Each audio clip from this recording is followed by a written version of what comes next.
Saya berharap di tahun raya emas ini semua mendapatkan rezeki dari Tuhan, dan di tahun yang baru ini semua keluarga diberkati mendapatkan harapan mereka, dan di tahun yang baru ini kita semua bisa menjalin silaturahmi yang baik antar sesama bangsa dan semua lapisan masyarakat.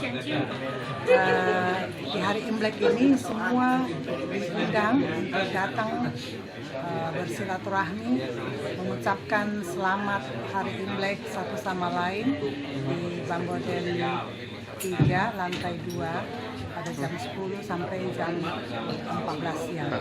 Kami mengundang semua lapisan masyarakat yang ingin bersilaturahmi bersama-sama menikmati sukacita bersama di hari ini.